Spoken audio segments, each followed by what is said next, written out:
আমি বরাবর নিজে বিশ্বাস করেছি, অন্যদের সঙ্গে এই মতামত বিনিময় করেছি যে সে কারণে বৃহত্তর সামাজিক স্বার্থে সংবাদ মাধ্যমগুলির স্বাধীনতা, গণতান্ত্রিক স্বাধীনতা রক্ষা করা কেবলমাত্র সংবাদকর্মীদের দায়িত্ব নয়।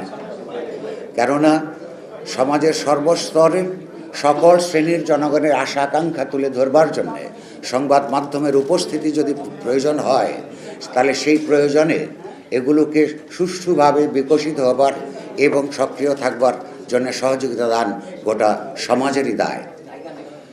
আজকে যে অবস্থায় পতিত হয়েছে,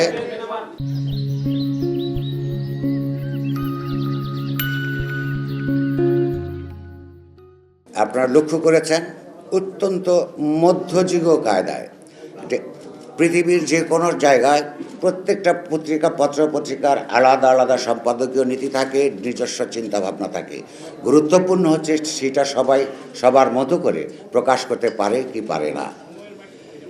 সেই কারণে কারোর কোনো মতামত পছন্দ হয় না বলে একটা দেশে পত্রিকার অফিসের ভেতরে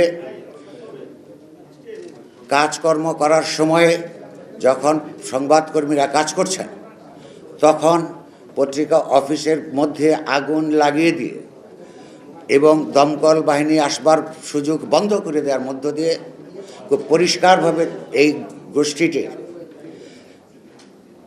লক্ষ্য প্রস্ফুটিত হয়েছে। তারা চেয়েছেন মধ্যযুগ কায়দায় আগুন, চারপাশ থেকে আগুন লাগিয়ে যাদের সঙ্গে তাদের মতান্তর তৈরি হয় তাদেরকে পুড়িয়ে হত্যা করা।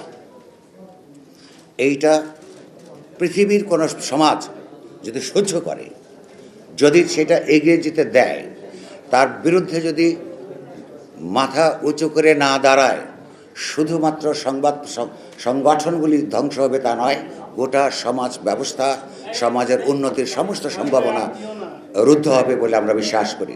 সে কারণেই আমরা সাহস করে, আমরা যখন আমাদের নিজেদের নিরাপত্তার জন্যে, মত প্রকাশের স্বাধীনতার জন্যে আমাদের মতো করে যার মতো করে লড়াই করছি, সেই জায়গায় এসে আপনাদের সহানুভূতি, সমর্থন এবং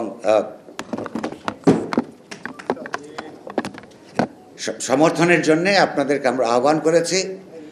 অত্যন্ত বিনয়ের সঙ্গে আমরা আশা করব যে এই কাজটা যদি শুধু আমাদের নয় এবং এটা আপনারও, সেইটার জন্যে সংহতি জ্ঞাপনের জন্য আপনাদেরকে অনুরোধ করবার জন্যই আমরা আপনাদেরকে ডেকেছি। আপনাদেরকে আবারও ধন্যবাদ।